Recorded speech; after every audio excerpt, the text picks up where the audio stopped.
The gap between Caitlyn Clark and Angel Reese has never been wider than it is right now, but we were never really even supposed to compare these two in the first place. So when this beef started, it was college years, LSU versus Iowa, and we had this whole rivalry heat up. Everybody loves some beef. That's where a lot of, people's attention tends to go towards.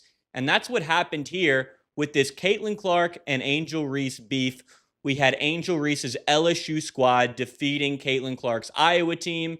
Angel Reese pointing at her ring, going like this in Caitlyn Clark's face. And it was clear that these two, their rivalry was going to extend far beyond this spat in college. Now, this beef went to a whole nother level because the popularity of women's sports skyrocketed right during this time, and largely as a result of this beef.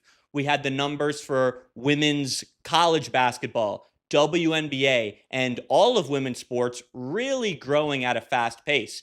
And before, the men's dominated the women's in terms of viewing numbers. But then we had stuff like March Madness, where we had a lot of people watching the women's instead of the men's games. So then there became this debate. Well, which one of these two started the popularity, right? Was it Caitlyn Clark or was it Angel Reese? A lot of people originally attributed it to Caitlyn Clark, right? Oh, she's this otherworldly talent. She's amazing. And people were kind of giving her more flowers, I would say. Now, Angel Reese came out and said, it's not just one person that's causing this, huge boost in popularity. It's all of us. It's me too, she said, trying to include herself there. So that became sort of this subplot of rivalry. Who was causing this boom to women's sports? I mean, that's a huge title and a huge honor, a great thing to do. And it seems like Angel Reese thought that it wasn't just Caitlyn. So you can debate as to, who caused more of the popularity. At the end of the day, it was a mix of both. The point I'm making is these two started getting directly compared to each other in terms of their skill sets, their shooting, what they brought to the table. When they bring completely different things to the table and have completely different skill sets. But that's not how the average fan thinks. They think this person versus this person, who's better? And because we had this rivalry between people of, entirely different positions, entirely different roles on the floor, people were saying, okay, choose a side. And they were comparing that to all aspects of their game. Even when the beef is mainly started because of a, college basketball taunting kind of thing, as well as women's sports popularity, not exactly adjacent to a player's skill set. Now, fast forward, they go to the league and they are both doing outstanding, setting records, but completely different records, right? Caitlyn Clark is setting records for assists, points, three-pointers, right? Outside shooting. That's her game. Angel Reese is getting triple doubles, tons of rebounds, right? 20 plus rebound games. That's her game. Caitlyn Clark wouldn't be able to replicate Angel Reese's records and vice versa, right? Angel Reese isn't going to light it up from 3-point range. Now, both of these players were drafted to pretty bad teams at that point, right? The Indiana Fever and the Chicago Sky.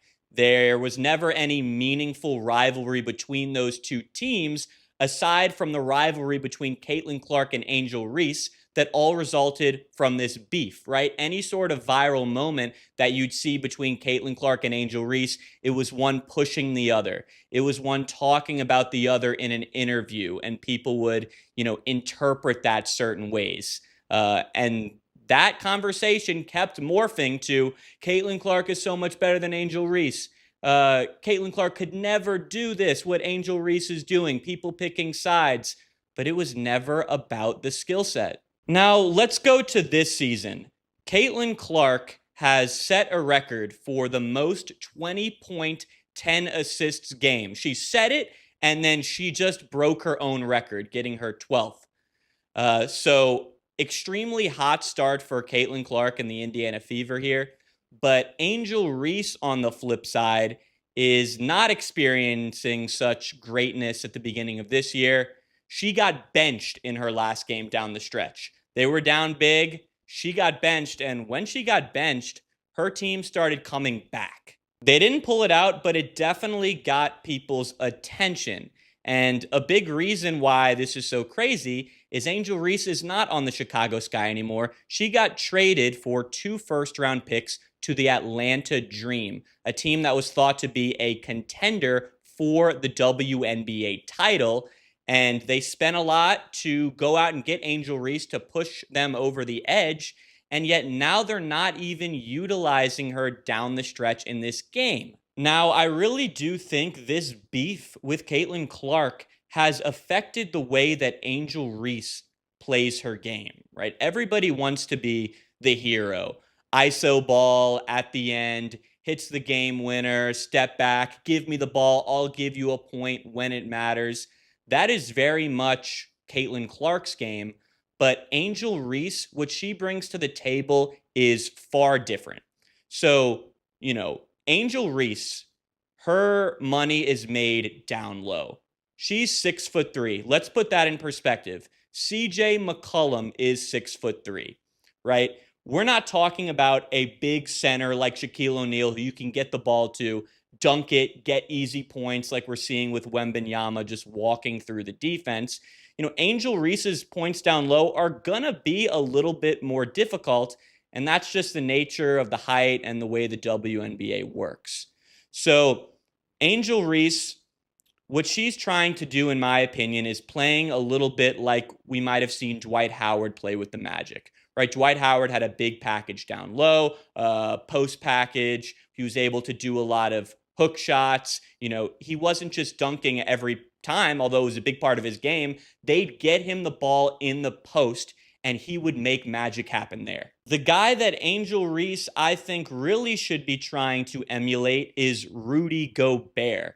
Now, I know Rudy Gobert can be criticized a lot in the same way that Angel Reese is criticized, right? That short game, that floater game, it can look a little off at times. But Rudy Gobert is no slouch. And he's won the Defensive Player of the Year multiple times. Angel Reese is a great defender. And his game is staying down low, staying on the block, getting those easy points, right? Not trying any crazy layups, taking what the defense gives him and getting the ball into the basket in the easiest ways possible and absolutely owning on the boards. And yeah, he's not going to be a hero. He's not going to be a player that people growing up are going to say, I want to be like Rudy Gobert. But he is an extremely valuable asset to a team, and I think Angel Reese would be an extremely valuable asset to the Atlanta Dream, even more so if she started to embrace that role. Now, we can see the gap in how analysts project Caitlyn Clark and Angel Reese to kind of complete this season just based off the finals odds of both of their teams. The Indiana Fever are plus 380 to win it all, and the Atlanta Dream are plus 650. So definitely the public sentiment at this point is that Caitlyn Clark has a much better chance of leading her team deeper into the playoffs than Angel Reese has. When we look at the TV, most of us can agree that right now, Caitlyn Clark is bringing more to her team than Angel Reese is.